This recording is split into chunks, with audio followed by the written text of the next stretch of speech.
잠언 12장 1절에서 16절까지 말씀입니다. 잠언 12장 1절에서 16절까지 말씀, 하나님의 말씀을 겸손히 받도록 하겠습니다. 제가 봉독합니다. 훈계를 좋아하는 자는 지식을 좋아하거니와 징계를 싫어하는 자는 짐승과 같으리라. 선인은 여호와께 은총을 받으려니와 악을 꾀하는 자는 정죄하심을 받으리라. 사람이 악으로서 굳게 서지 못하거니와 의인의 뿌리는 움직이지 아니하느니라. 어진 여인은 그 지아비의 면류관이나 욕을 끼치는 여인은 그 지아비의 뼈가 썩음 같게 하느니라. 의인의 생각은 정직하여도 악인의 도모는 속임이니라. 악인의 말은 사람을 엿보아 피를 흘리는 자 하는 것이거니와 정직한 자의 입은 사람을 구원하느니라. 악인은 엎드려져서 소멸되려니와 의인의 집은 서 있으리라. 사람은 그 지혜로대로 칭찬을 받으려니와 마음이 굽은 자는 멸시를 받으리라. 비천히 여김을 받을지라도 종을 부리는 자는 스스로 높은 채하고도 음식이 핍절한 자보다 나으니라. 의인은 자신의 가축에 생명을 돌보나 악인의 긍휼은 잔인하니라. 자기의 토지를 경작하는 자는 먹을 것이 많거니와 방탕한 것을 따르는 자는 지혜가 없느니라. 악인은 불의의 이익을 탐하나 의인은 그 뿌리로 말미암아 결실하느니라. 악인은 입술의 허물로 말미암아 그물에 걸려도 의인은 환난에서 벗어나느니라. 사람은 입의 열매로 말미암아 복록에 족하며 그 손이 행하는 대로 자기가 받느니라. 미련한 자는 자기 행위를 바른 줄로 여기나 지혜로운 자는 권고를 듣느니라. 미련한 자는 당장 분노를 나타내거니와 슬기로운 자는 수욕을 참느니라. 아멘. 할렐루야. 오늘도 슬기로운 자가 되어 하나님 일러주시는 진리의 길, 생명의 길을 따라 순종하며 아멘하며 걸어가는 저와 여러분이 되기를 간절히 소망합니다.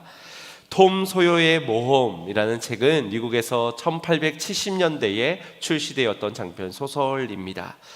그런데 오늘날 전 세계적으로 많은 사랑을 받으며 미국 문학의 대표작으로 뽑히고 있고 또 요즘 초등학교에서도 추천도서로 항상 뽑혀지고 있다고 합니다. 여러분도 어린 시절에 만화로나 우리 책으로 또 재미있게 보셨던 기억들이 있으실 텐데, 이 소설의 주인공인 톰 소요는 동네에서 아주 소문난 개구쟁이였습니다. 그래서 늘 사고를 치기를 일쑤였고, 자신의 집 마당에 있는 담벼락에 낙서를 하고 또 아이들에게 돈을 주어서 돈을 받아서 자신의 담벼락에 낙서를 하게끔 하는, 그래서 늘 이 톰 소요는 학교에서나 또 가정에서 늘 혼나기 일쑤였습니다. 이모로부터 야단을 맞을 때가 많았는데, 그러다 보니 이 톰 소요가 늘 부러워하는 한 친구가 있었습니다. 그 친구는 바로 부모님이 없는 허클베리 핀이라는, 허클이라고 불려지는 그런 친구였습니다. 허클라는 친구는 홀로 오두막집에 살면서 자기가 하고 싶은 대로 하며 아무에게도 간섭을 받지 않고 그렇게 살았습니다. 먹고 싶을 때 먹고, 자고 싶을 때 자고, 놀고 싶을 때 놀고, 그런 허클을 누구도 혼내거나 꾸짖는 사람이 없었습니다. 그래서 다른 아이들의 부모님은 그런 허크라는 아이와는 사이좋게 지내지 말라라고 주의를 주기도 하였지만, 아이들은 허크와 놀기를 좋아하였습니다. 그러면서 마음 한편에는 그의 자유로운 생활을 부러워하는 마음들도 있었습니다. 여러분도 어린 시절 그런 마음이 있을 때가 있었을 것입니다. 부모님의 간섭이 싫고, 참견이 싫고, 구속이 싫고, 훈계가 싫고, 그래서 그냥 자유롭게 자유를 찾아서 집을 떠나버리고 싶은 마음도 있고, 빨리 독립했으면 좋겠다는 마음도 있으셨을 겁니다. 그러다 보니 철없게도 부모님이 바쁜 맞벌이 부부나, 그래서 집에서 많이 통제를 받지 않는 그런 아이들을 부러워할 때도 있었던 것 같습니다. 하지만 여기에서 두 아이를 한번 비교해 보십시오. 잘못한 것에 대해 훈계를 듣고 책망을 받는 한 아이와 아무리 잘못을 해도 아무런 훈계도 책망도 듣지 못하는 아이, 여러분 누가 더 행복해 보이십니까?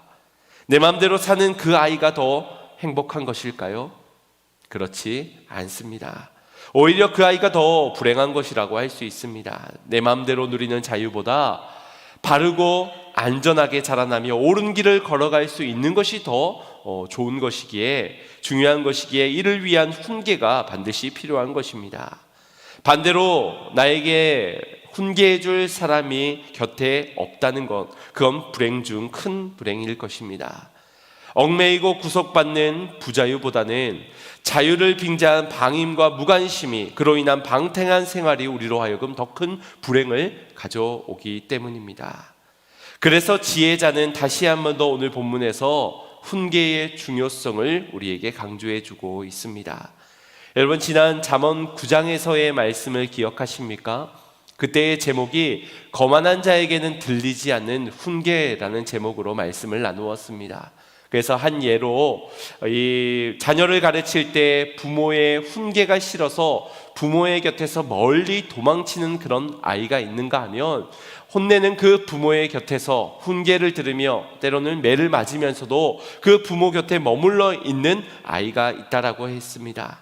누가 더 지혜롭다고요? 훈계를 듣고 그 훈계해주는 부모님 곁에 머물러 있는 아이입니다. 교만하여서 훈계 듣기를 싫어하지 말고 겸손히 훈계를 들어야 한다라고 하였습니다. 더 나아가서는 겸손한 자는 훈계를 사랑하며 훈계를 통해서 자라나게 되는 자입니다. 물론 훈계를 좋아하기란 쉽지가 않습니다. 불신이, 불순종이 우리의 본성이고 늘 세워진 질서나 권위를 넘어서려는, 무너뜨리려고 하는 것이 우리의 인간들이기 때문입니다. 특히나 오늘날 포스트 모더니즘 시대를 살아가면서 우리는 탈권위주의 시대와 또 절대적 가치를 부정하는 시대 속에 살면서 한마디로 진리를 외면하고 모든 것이 다 진리로 통용되어지는 그런 시대를 살아가고 있습니다.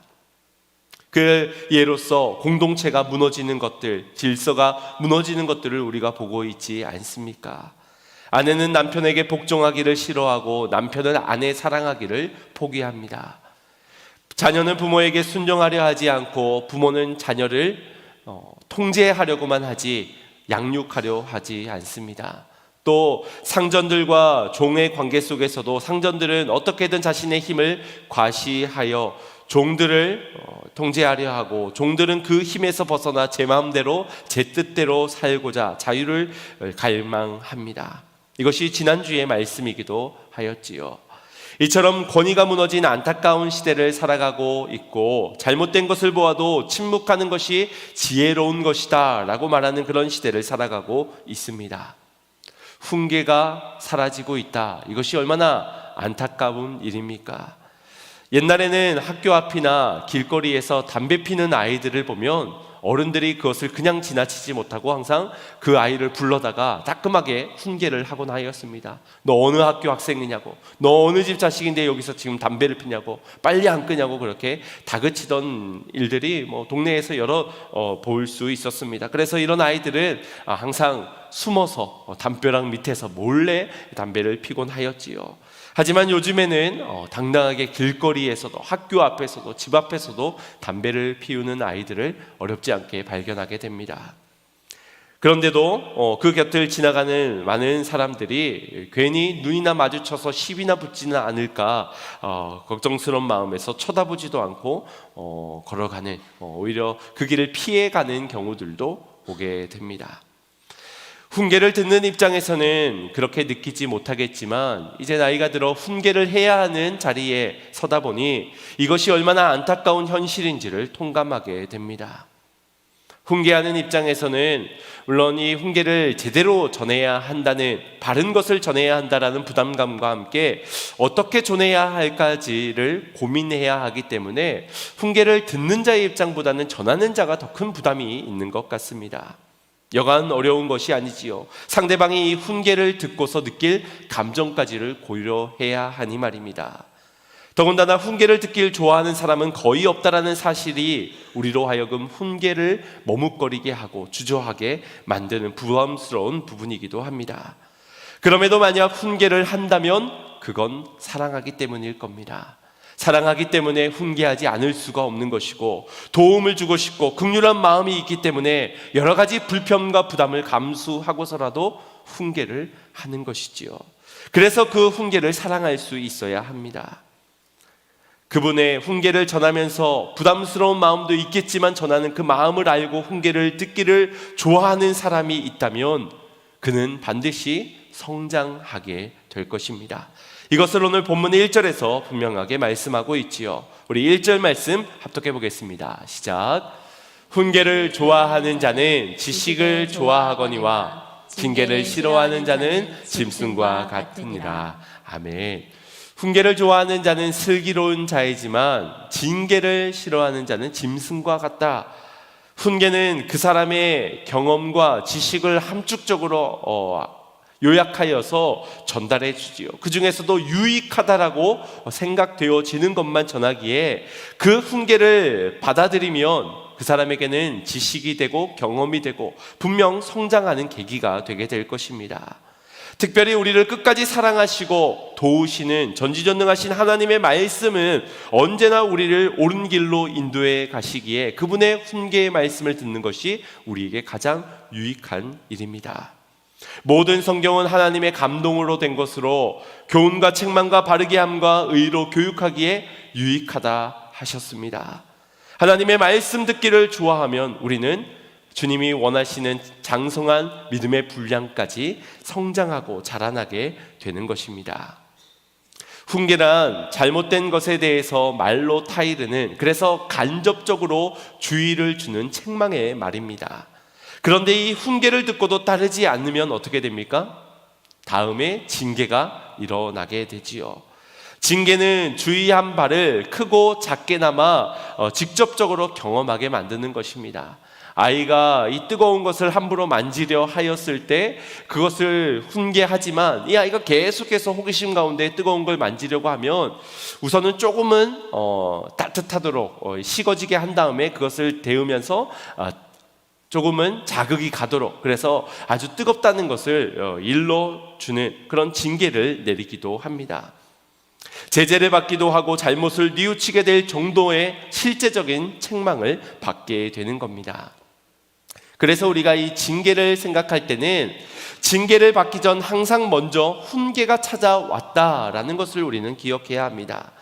하나님은 우리가 훈계를 안 듣는다고 포기하고 버리시는 것이 아니라 그런 그들에게 징계를 내리셔라도 결국 돌아오게 만드시고 성장하도록 만드십니다.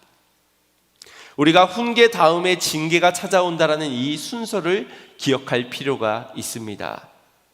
왜냐하면 징계를 받게 되었을 때 우리가 하나님 이게 뭡니까? 갑자기 뜬금없이 나한테 왜 이러시는 겁니까? 라고 반문하는 것이 아니라 하나님이 내게 먼저 훈계를 하셨는데 내가 그 훈계를 듣지 않았구나, 무시했구나, 외면했구나를 징계를 통하여서 깨닫고 자신을 돌아볼 수 있어야 하기 때문입니다.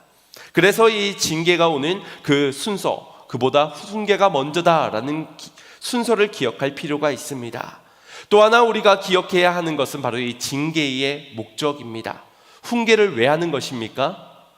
돕기 위한 것이지요. 마찬가지입니다. 징계의 목적도 말을 안 들어서 혼날 만한 짓을 했기 때문에 때리기 위해서가 아니라 바른 길을 인도해 줘서 돌이키기 위해서 잘 되라고 하는 것입니다. 그런데 어떤 성도님은 이런 말을 하기도 하였습니다. 하나님의 징계는 매를 맞는 것이라고, 정신이 번쩍 들도록 나를 아주 시게 때리셔서 내가 정신이 바짝 차리게 되었다고. 그런데 이 징계는 매를 맞는 것에 목적이 있는 것이 아닙니다. 아픈 것에 목적이 있는 것도 아닙니다. 잘못한 것은 사실이지만 목적은 돌아오는데, 돌이키는데 있는 것입니다. 그러니 매의 강도가 세냐 약하냐, 횟수가 중요한 것이 아니라 훈계를 달게 받을 만큼 지난날 훈계했을 그때에 깨우칠 수 있는 그런 성장되어진 사람, 슬기로운 사람, 지혜로운 사람이 될 수 있을 만큼 돌이키게 하는 정도면 충분한 것입니다. 그것이 목적이기 때문입니다. 한 가지 더 기억해야 하는 것은 징계의 대상입니다. 순서와 목적과 대상. 여러분, 누구를 징계할까요? 사랑하는 자를 징계하는 것입니다. 어떤 한 분이 가족들과 함께 바깥에서 식사를 하러 외식하러 가게를 가게 되었는데 그곳에서 아이들이 너무 시끄럽게 떠들고 장난을 치니 이 정신이 없어서 따끔하게 훈계를 해야겠다 싶어 그들의 머리를 쥐어박으면서 떠들지 말라고, 장난치지 말라고 하였습니다. 비로소 조용해진 아이들 보면서 이분은 스스로 뿌듯한 마음을 감출 수가 없었습니다. 그렇게 맛있게 식사를 이어가는 가운데 잠시 후 상상치도 못한 일이 벌어졌습니다. 바로 경찰서에서 경찰이 찾아와서 이분을 연행해서 경찰서를 데려갔기 때문입니다. 왜냐하면 이분이 훈계했던 아이들이 자기 자식들이 아니라 옆 테이블의 다른 가정의 자식들이었기 때문입니다.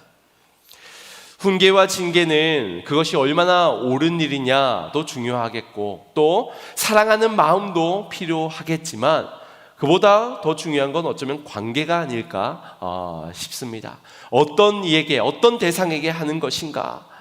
하나님이 우리를 훈계하시고 징계하시는 이유는 우리가 그분의 자녀이기 때문입니다. 사랑하는 나의 아들이기 때문인 것입니다.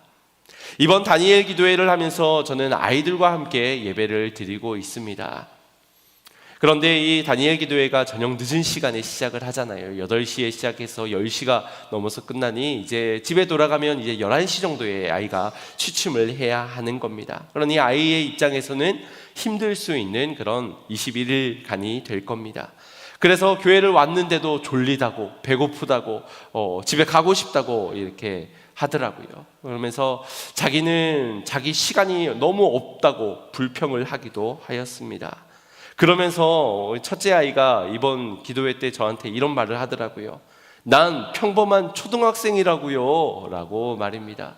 도대체 뭐가 평범하다는 건지는 제가 잘 모르겠지만 아마 예측해보건대 이 시간에 교회에 와서 예배 드리는 것은 평범한 초등학생이 아니다 라고 하소연을 하는 것처럼 느껴졌습니다. 그래서 그 아이가 평범한 초등학생이면 맞지요. 그래서 맞아, 넌 평범한 초등학생이야. 그런데 너는 또한 특별한 하나님의 자녀이기도 해. 그리고 아빠의 아들이기도 하지. 그래서 너는 다른 어떤 것보다 하나님을 예배하는 것이 가장 중요해야 해 라고 말해 주었습니다. 그리고 다시 자리로 돌아와서 예배를 드렸습니다. 물론 아이가 10시까지 깨어있지 못하고 중간에 잠들기도 하였지만 계속해서 이 21일간 아이의 예배 훈련을 하는데 좀 가르쳐 보고자 합니다. 우리가 왜 하나님께 훈계를 들어야 하고 징계를 받아야 하는가? 그건 우리가 하나님의 자녀이기 때문입니다. 아버지에게로부터 훈계를 들어야 하는 것, 그분이 우리를 사랑하시기 때문입니다. 애굽에서 노예로 살던 이스라엘 백성들이 출애굽을 하면서 자유를 찾아 떠나오게 되었지요. 그러나 그들이 광야에서 누릴 자유는 이제 내 마음대로, 내 멋대로, 내 뜻대로 살아가는 자유가 아니라 더 이상은 바로의 명령에 순종하지 않을 수 있는 자유, 더 이상 죄를 짓지 않을 수 있는 자유, 하나님을 언제나 예배할 수 있는 자유, 하나님의 말씀을 듣고 준행하며 따르며 거룩한 백성답게 살아갈 수 있는 그 자유를 얻게 된 것입니다. 그렇기에 이 자유는 하나님의 훈계의 말씀 속에서 누려져야지 말씀 밖에서 자유를 누리려 해서는 안 됩니다. 그러면 훈계를 받아야 하고 징계를 통해서라도 다시 말씀 안으로 진정한 안전하고 자유가 있는 기쁨의 그 말씀 속으로 들어오게 하십니다. 왜냐? 사랑하기 때문입니다. 사랑하기 때문에 출애굽케 하셨고, 사랑하기 때문에 약속의 땅을 주셨고, 아들이기 때문에 훈계도 징계도 허락하시는 것입니다.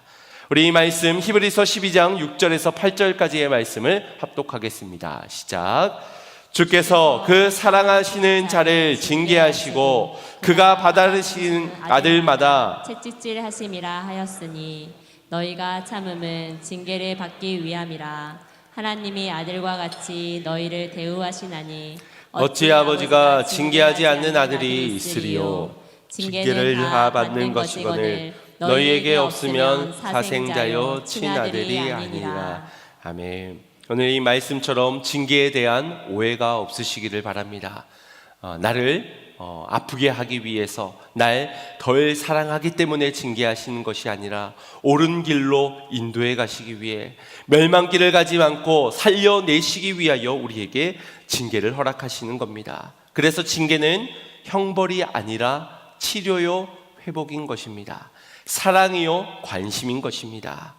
징계를 통하여서 하나님의 마음을 깨닫고 그분이 일러주시는 그 길을 따라 걷는 성도님들 되시기를 축복합니다. 한 가지 더 우리가 주목해야 하는 것은, 우리가 하나님께 훈계를 듣고 징계를 받아야 하는 이유입니다. 그 첫 번째는 우리가 죄인이기 때문입니다. 우리를 의인 삼아 주셨고 우리가 그분의 아들이 된 것은 분명한 사실이지만, 우린 여전히 죄를 짓고 살아가는 죄인이기도 합니다. 천국에 못 들어갈 죄인이 아니라 우리의 죄된 상태를 의미하는 것이죠. 그러니 훈계가 아니고서는 결코 의인의 길을 걸어갈 수 없는 우리를 향해 주님은 훈계하지 않을 수가 없고 징계하지 아니할 수가 없는 것입니다. 한국 초대교회에 여러 이적과 기적을 행하셨던 김익두 목사님이라고 계십니다. 이분은 한국의 베드로라고 불려질 정도로 수많은 기적과 이적을 나타내셨던, 그래서 많은 사람들을 하나님께로 이끌어냈던 그런 목사님이십니다. 그래서 길손주 목사님께서 한국의 바울이라면 이 김익두 목사님께서 한국의 베드로라고 불려질 정도였는데, 이 목사님께서 한 번은 전도를 하며 돌아다니다가 마침 모내기를 하기 위해서 사람들이 모여있는 곳을 발견하고는 그들에게 가까이 다가가셨습니다. 그때에 한 청년이 먼저 이 김익두 목사님을 발견하고는 이렇게 물었습니다. 목사님, 오늘 여기서는 전도가 안 될 겁니다 라고 먼저 말을 하는 겁니다. 이 목사님께서 이유를 묻자 이런 말을 하는 겁니다. 어제 비바람이 불고 벼락이 세차게 몰아치더니 동네 중앙에 있는 가장 큰 나무가 불타고 또 가지가 꺾여지게 되었습니다. 또 바위는 깨어지게 되었고 이처럼 논바닥이 파여지게 되었습니다. 아니, 나무와 바위가 무슨 죄를 졌다고 벼락을 맞는 것입니까? 하나님이 없다면 모를까? 장님이 아니면 모를까? 어떻게 이런 일이 일어날 수 있습니까? 그런 하나님을 누가 믿겠습니까? 라고 따져 묻는 것입니다. 듣자하니 목사님이 이 청년의 말이 일리가 있어 보이는 겁니다. 하나님이 초점을 잘못 맞추셔서 이렇게 엄한 자연을 파손케 하신 것인가? 성령님께 잠시 기도를 드리자 이런 지혜를 주셨습니다. 그리고는 다시 청년에게 물었습니다. 자네 어릴 때에 소학교를 다녔는가 아니면 서당에 다녔는가? 예, 저는 소학교를 다녔습니다. 그럼 그때 선생님의 손에는 무엇이 들려 있었던가? 네, 막대기가 들려져 있었습니다. 그럼 아이들이 떠들 때면은 선생님이 그 막대기로 무엇을 하시던가? 그 막대기로 먼저는 칠판을 치시고 책상을 딱딱 쳤습니다. 아니, 칠판과 책상이 무슨 죄를 지었는가? 죄가 있어서가 아니라 아이들에게 주의를 주기 위해서 떠들지 말고 졸지 말라고 때린 겁니다. 그러면 그래도 아이들이 끝까지 장난을 치면 어떻게 하시던가? 그러면 막대기로 대갈통을 때리 부실 정도로 혼내셨지요. 바로 그걸세. 지금은 하나님이 나무와 바위를 때리셨지만 다음엔 자네의 대갈통을 때려 부술 수도 있으니 정신 차리고 예수 믿게나 라고 하셨답니다. 그 순간 그 자리에서 이 청년이 회개하고 예수를 믿게 되었다고 합니다. 이건 사실 부담스러울 수 있는 말입니다. 경고가 짙은 그런 주의의 말에 이 사람과의 관계가 불편해질 수도 있습니다. 그러나 사랑하기 때문에 전하지 않을 수 없었던 그 훈계, 그러나 성령께서 주시는 그 지혜와 따뜻한 위로, 그 안내로 이끌려 주니 그 영혼이 주님께로 돌아오는 역사가 있게 된 겁니다. 물론 대갈통 때문에 부서지지는 않을까 걱정스러운 마음에서 돌아온 것일 수 있겠지만 결국 그 영혼이 주님께로 돌아오지 않았습니까? 우리의 악한 죄성은 이처럼 하나님을 멀리하려 하고 눈에 보여지는 현실을 가지고 하나님을 부정하려 합니다. 본문 15절에서도 말씀하고 있는 것처럼 미련한 우리는 자기의 행위가 옳지 않음에도 불구하고 바른 줄로 착각합니다. 15절에서 그렇게 말씀하고 있지요. 또 16절에서 쉽사리 분노를 나타내고 수치를 참지도 못합니다. 이어진 17절에서 말씀처럼 속이는 거짓말을 하기도 하고 칼로 찌르는 말로 함부로 뱉어내기도 합니다. 그러니 훈계를 들으려도 하지 않고 훈계를 전하는 데 있어서도 칼로 찌르려는 함부로 말을 내뱉기도 합니다. 이런 죄성을 가진 우리이기 때문에 우리는 먼저 하나님의 훈계를 달게 받아야 합니다.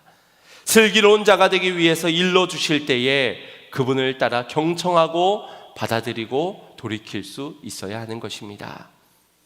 우리도 주님을 더욱 닮아 언제나 경청의 자세를 가지고 하나님의 말씀 앞에 겸손히 살아갈 때에 신중하게 말하고 지혜롭게 선택하며 모욕의 말을 듣고도 참아낼 수 있는 그런 성숙한 그리스도인이 되어야 할 줄로 믿습니다. 성장을 위하여 훈계를 받으십시오. 성장할 수 있는 징계를 오해하지 마시길 바랍니다. 왜 그래야 하는가?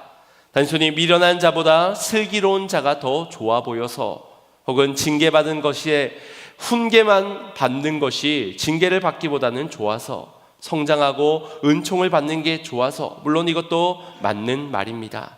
그런데 중요한 또 다른 한 가지는 우리가 지혜로운 자, 슬기로운 자로 살면서 훈계해야 하는 그 자리에서 바른 길을 훈계할 수 있는 자가 되기 위해서인 겁니다. 내가 바른 길을 걸어가지 못하는데 누구에게 바른 길을 일러줄 수 있겠습니까? 내가 하나님의 훈계를 사모하고 하나님의 징계를 통하여서 돌이키지 못하는데 누구를 바른 길로 훈계하며 책망하는 자가 될 수 있겠습니까? 그럴 수 없다라는 것이지요. 그래서 오늘은 본문에서는 우리가 어떻게 훈계하는 자가 되어야 하는지, 어떤 훈계를 해야 하는지 그 방법에 대해서도 말씀해 주고 있습니다. 4절 말씀 합독하겠습니다. 시작. 어진 여인은 그 지아 위에 면류관이나 욕을 끼치는 여인은 그 지아 위의 뼈가 썩음 같게 하느니라. 아멘. 훈계를 할 때는 어떻게 해야 하는가? 바로 어진 여인과 같이 훈계를 해야 합니다. 따뜻하고 위로의 말로, 격려의 말로 그가 가야 되는 그 길을 일러 주어야 하는 겁니다. 하나님께서 남자와 여자를 창조하실 때에 둘을 동시에 창조하지 아니하시고 먼저는 남자를 창조하셨고 그 다음에 여자를 창조하셨습니다. 먼저가 누구냐, 누가 먼저고 누가 나중이냐, 이 차이에서 우리가 생각해야 하는 것은 높고 낮음이 아니라 독처하는 남자를 돕기 위해 존재하는 여자라는 사실입니다. 바른 길을 걸어갈 수 있도록 남자를 위해 창조하신 이가 여자라는 사실입니다. 여러분, 돕는 자가 남자보다 더 어리석어야 되겠습니까? 더 지혜로워야 옳은 길을 제시하고 이끌어줄 수 있고 도울 수도 있겠지요. 또 남자는 흙으로 창조하셨지만 여자는 뼈로 창조되었기 때문에 남자보다 더 강한 면이 있는 것이 사실입니다. 그런데 가정의 질서는 어떻습니까? 가정의 질서에는 남자가 머리 되게 하셨습니다. 돕는 자가 더 높고 더 커야 할 것 같은데 가정에서는 남자를 권위를 세워주시며 허락하십니다. 그러니 여자가 남자를 도울 때 어떻게 도와야 하는가? 어진 여인처럼 지혜롭고 슬기롭게 도와야 한다라는 말입니다. 배려와 따뜻한 격려와 함께 어진 여인처럼 도울 때 비로소 이 남자가 바른 길을 걸어갈 수 있는데 4절의 말씀처럼 지아비의 면류관이 되는 것입니다. 그런데 반대로 욕을 끼치는 여인은 어떻다고 말합니까? 지아비의 뼈가 썩음같이 되게 된다라고 말씀합니다. 이 말은 여인이 무언가를 남편에게 조언하고 훈계를 할 때 그 말이 너무나도 날카롭고 냉철해서 때로는 남편을 무시하는 말들로 들려지고 때로는 남편에게 수치심을 갖게 하기도 하고 모욕감을 느끼게 만든다라는 의미입니다. 그 결과 뼈를 깎는 아픔이 있다는 것이지요. 대부분의 남자들은 단순합니다. 저도 남자지만 부인할 수 없는 사실인 것 같습니다. 칭찬받기를 좋아하고 인정받고 싶어서 자랑하고 그래서 학문에는 남성 심리학은 따로 없고 여성 심리학과 아동 심리학 두 가지만 있는 겁니다. 남자가 아동과 너무나도 똑같기 때문입니다. 아내의 입장에서는 그래서 우리 집에는 아들 하나를 더 키웁니다 라고 하는 말이 어쩌면 사실일 것입니다. 그러니 남편을 가만히 보고 있자니 답답하기 그지없고 이해가 되지 않는 것들도 많을 수 있습니다. 그렇다고 이 어진 여인과 같지 아니한 욕을 끼치는 여인처럼 훈계를 하면 지아비의 뼈가 썩음 같은 아픔을 느끼게 됩니다. 뭐 내 아픈 거 아닌데 뭐 어때? 라고 생각하실 수도 있겠지만 이 남편에게 허락되어진 권위, 질서, 그것에서 남편이 뼈를 썩음같이 아픔을 느끼면 더 이상은 이 아내에게 훈계를 조언을 들으려 하지 않을 겁니다. 본능적으로 남자는 이 하나님이 세우신 권위를 지켜가고자 하는 마음이 있습니다. 그런데 이 수치가 드러나고 또 모욕감을 갖게 되면 어떻게 해서든 내가 이제 그 권위를 지켜야 되겠는 겁니다. 그러니 분명 내가 실수하고 잘못한 일이 맞으면서도 불구하고 이 욕을 끼치는 아내의 훈계 가운데서 벌컥 화를 내기도 하고 나는 잘못 아무것도 없다라고 변명거리를 늘어놓기도 합니다. 그걸 인정하고 나면 가정의 질서가 무너질 것도 같고 하나님이 주신 권위도 무너질 것 같으니 내가 그것을 지키기 위해 화를 내기도 하고 잘못을 부정하기도 하는 겁니다. 결과적으로 어떻게 되겠습니까? 훈계를 싫어하는 자가 되게 되는 겁니다.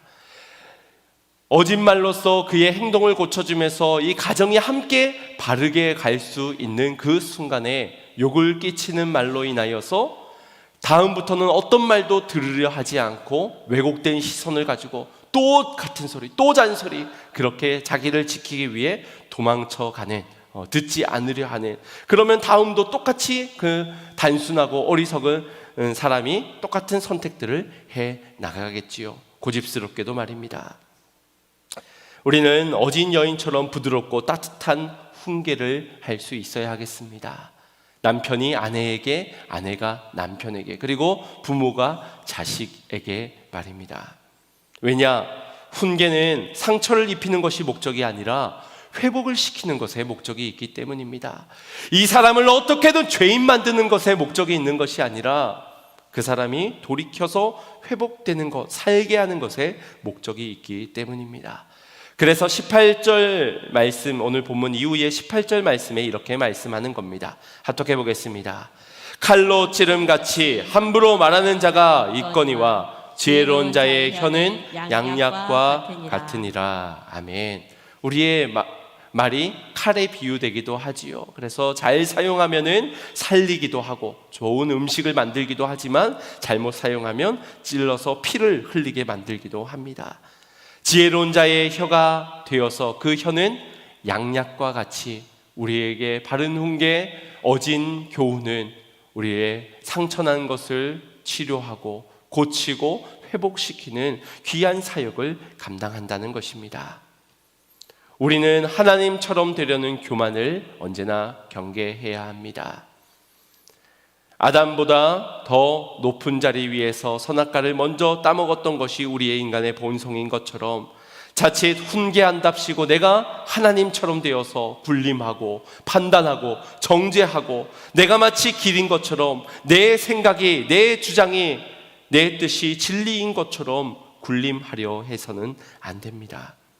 우리의 훈계는 마음을 위로하고 격려하면서 하나님의 훈계를 들을 수 있는 자리까지 이끌어줄 수 있는 훈계가 되어야 할 줄로 믿습니다.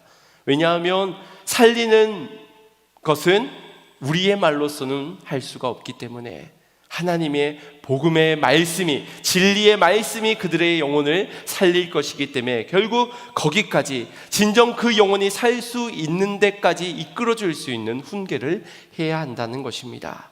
혹여나 나의 말이 저에게 하나님의 말씀을 막아서게 되는 그런 욕을 끼치는 말을 하였더라면 어진 말로써 그에게 진리로의 길을 이끌어 줄 수 있는 부드러운 말로 전해질 수 있어야 하겠습니다. 우리 6절 말씀 합독해 보겠습니다. 시작. 악인의 말은 사람을 엿보아 피를 흘리자 하는 것이거니와 정직한 자의 입은 사람을 구원하느니라. 아멘.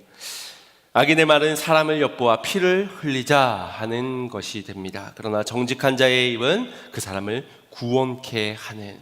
그러니 말씀에 더 보탤 것도 더 뺄 것도 없이 그저 살릴 수 있는, 구원으로 이끌 수 있는 생명의 말씀을 전하는 자가 되어야 할 줄로 믿습니다.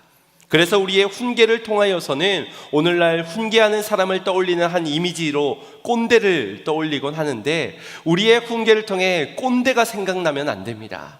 하나님이 생각나고 지혜가 생각나고 예수 그리스도의 모습이 생각나야 하는 것입니다. 욕을 끼치는 여인처럼 되지 말고, 또한 내가 하나님처럼 되려고 하지도 말고, 듣는 이로 하여금 훈계를 좋아하는 슬기로운 자가 되어질 수 있도록 아버지께로 이끄는 성도님들이 되시기를 주님의 이름으로 축원드립니다. 그래서 우리의 훈계는 조금 더 구체적일 필요가 있습니다. 내가 너 지난번에 이야기했지? 넌 그게 문제야.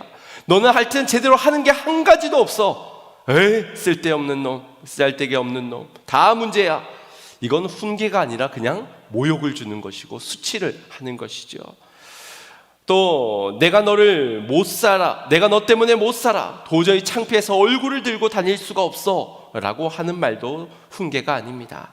그냥 내가 창피하기 때문에 너 때문에 다음부터는 창피하지 않을 수 있도록 조심하라는, 나를 위해서 하는 말입니다. 그것이 훈계는 아니지요. 공격하는 것일 수밖에 없는 겁니다. 훈계는 구체적으로 무엇이 잘못되었는지, 그리고 바른 길을 일러줄 수 있어야 합니다. 그러니 그 속에서 이렇게 하면 안 되고 이렇게 해야 돼 라고까지가 전해질 수 있어야 합니다. 또한 내 말에 오해가 쌓이지 않도록 해야 합니다. 징계를 받지 않는 것이 나의 마음이고 그 전에 돌아오는 것이 나의 마음이라는 것을 전할 필요가 있지요. 그러면서도 훗날 돌이키지 않아서 그가 징계를 받게 되었을 때는 내가 전했던 이 따뜻한 위로의 훈계가 생각이 나서 기억이 되어져서 여기로까지 다시 돌아올 수 있도록 밝은 등불을 비춰줄 수 있는 그런 어진 훈계를 해야 합니다. 아무리 옳은 일이라도 자신의 죄를 시인하고 돌이키는 것에는 분명 상처와 아픔이 있기 마련입니다. 우리가 회개를 하는 것도 분명 힘든 과정들이 있는 것처럼 누군가에게 잘못을 지적하고 돌아오게 하는 일에는 그 사람도 아픔을 극복하고 나와야 한다는 것이지요. 때로는 죄책감이 남을 수도 있고 자괴감이 남을 수도 있고 내 과거를 부정하고 싶은 그런 마음들이 있을 것입니다. 그렇기에 무엇보다도 훈계는 따뜻하고 부드러워야 합니다. 그래서 그가 돌이키면서 자신의 과거에 남은 그 흔적에서 생겨진 그 흠이 덮어질 수 있도록, 메워질 수 있도록 도와주어야 합니다. 살리는 것이 목적이지 않습니까? 그래서 예수님께서도 가늠하다 잡혀 사람들에게 돌로 쳐 죽임을 당할 것 같았던 그 여인을 향하여서도 이렇게 말씀하신 것입니다. 나도 너를 정죄하지 않나니 더 이상 죄를 짓지 말라라고 말입니다. 죄를 짓지 말라 하면서 나도 너를 정죄하지 않나니, 그녀의 과거의 그 모든 실수와 잘못들로 그가 평생 아픔의 흔적들을 간직한 채 괴로워할까 봐 나도 너를 정죄하지 않는다는 말로 그의 상처를 메꾸시며 더 이상은 상처되는 일로 실수하지 말라고 훈계를 하시는 것입니다. 우리도 그런 어진 훈계가 이루어져야 할 것입니다. 칭찬도 자꾸 하면은 는다고 하지요. 처음에는 예쁘다라고만 했다가 뒤에는 너에게 너무 잘 어울리고 어울리고 아름답고 딱 너 것이다 하면서 여러 가지 말들로 또 꾸밀 수가 있게 되지요. 칭찬도 자꾸 하면 늘고 욕도 자꾸 하면 늘게 됩니다. 쌍스러운 말들도 하나하나 입에 붙기 시작하면은 막 외국 일본말, 중국말, 미국말 다 끄집어 와서 욕쟁이가 되지 않습니까? 마찬가지로 따뜻한 칭찬과 격려, 이런 어진 말의 훈계 역시도 자꾸자꾸 우리가 반복하다 보면 어쩔 때 어떤 말을 하는 것이 좋은지를 알게 되는 겁니다. 지금 남편에게 지금은 어떤 말을 하는 게 좋고, 시간이 지나서 어떤 말을 하는 게 좋은지, 지금 아내에게 내 체면 때문에, 내 불편 때문에 하소연하듯이 지적하는 것이 아니라 너의 영혼을 위해서, 너의 삶을 위해서 격려하는 말들로 적절하게 전할 수 있어야 할 겁니다. 그리고 다채롭게, 풍성하게, 이것이 자꾸자꾸 반복되어질 때 가장 필요한 그 말을 통하여 살리는 사역을 감당할 수 있게 될 줄로 믿습니다. 이를 위해서 먼저 우리가 하나님의 훈계를 바르게 들어갑시다. 우리가 하나님의 훈계 앞에, 그리고 징계 앞에 우리의 삶을 돌아보고 겸손하게 듣고, 그리고 배우고 성장해 가기를 소망합니다.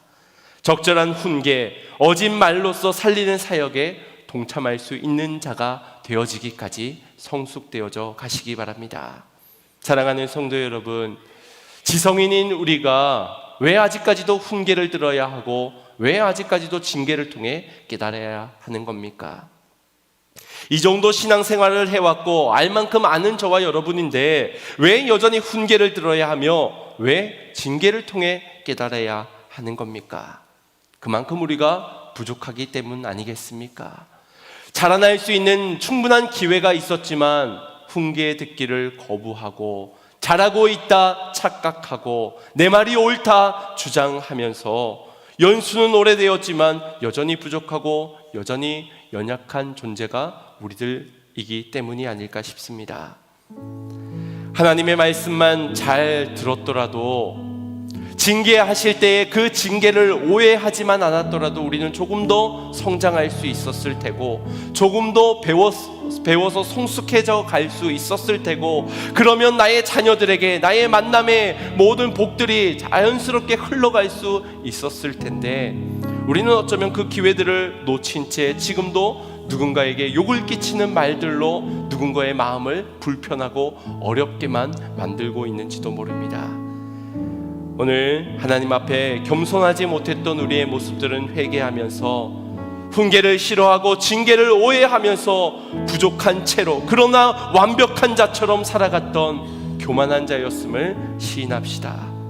훈계하시고 징계하시는 하나님의 목적, 우리를 살리시기 위해, 회복시키시기 위해 사랑하는 아들이기 때문에 전하는 하나님의 말씀, 그러면서도 여전히 죄를 짓는 죄인이기 때문에, 불완전한 우리이기 때문에 훈계하시고 징계하시는 주님의 마음을 헤아려 알아 훈계를 좋아하시고 징계를 통해 성장해가는 우리 모두가 되기를 간절히 소망합니다.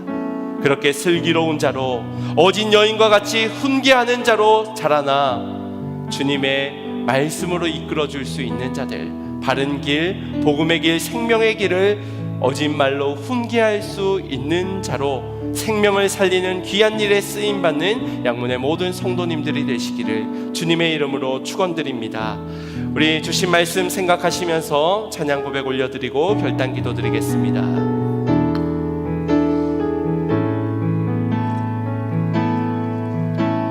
주여, 우린 연약합니다. 우린 오늘을 힘겨워합니다.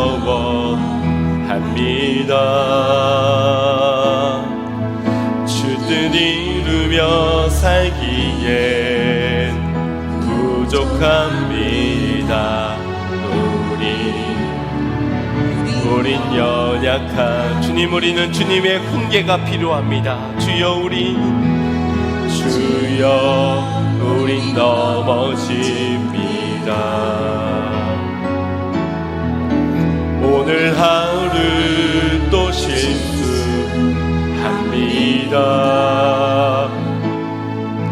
주의 긍휼을 구하는 죄인입니다. 우리 주만 바라봅니다. 한없는 주님의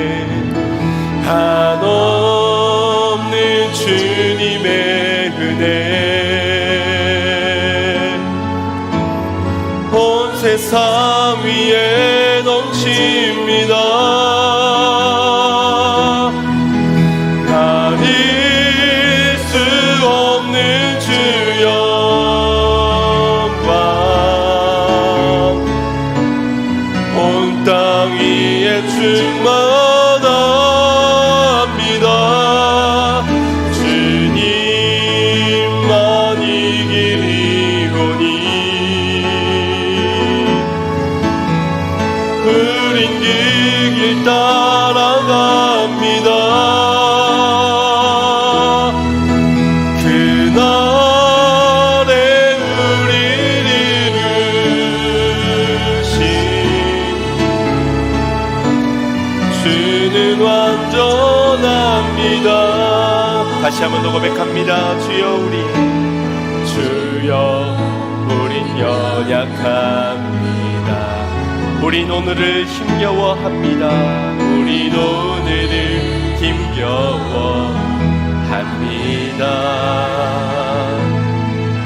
주 뜻 이루며 살기에 부족합니다. 우린 연약한 주님 우리를 도와주시옵소서. 주여 우린 넘어집니다. 오늘 하루 또 실수합니다.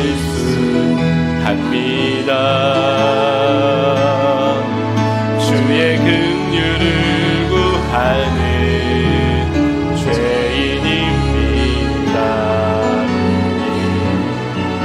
주만 바라봅니다. 한없는 주님의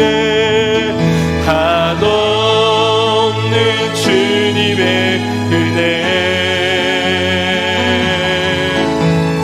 온 세상 위에 넘칩니다. 가릴 수 없는 주 영광 온 땅 위에 충만합니다. 주님만 이기리오니 흐린 그 길 따라갑니다. 그날에 우리를 이루신 주는 완전합니다. 기도합시다. 주님의 말씀 앞에 설 때마다, 완전하신 주님 앞에 설 때마다 연약하고 부족함을 시인할 수밖에 없지 않습니까? 그러나 우리는 훈계를 싫어하고 징계를 피하고자만 합니다.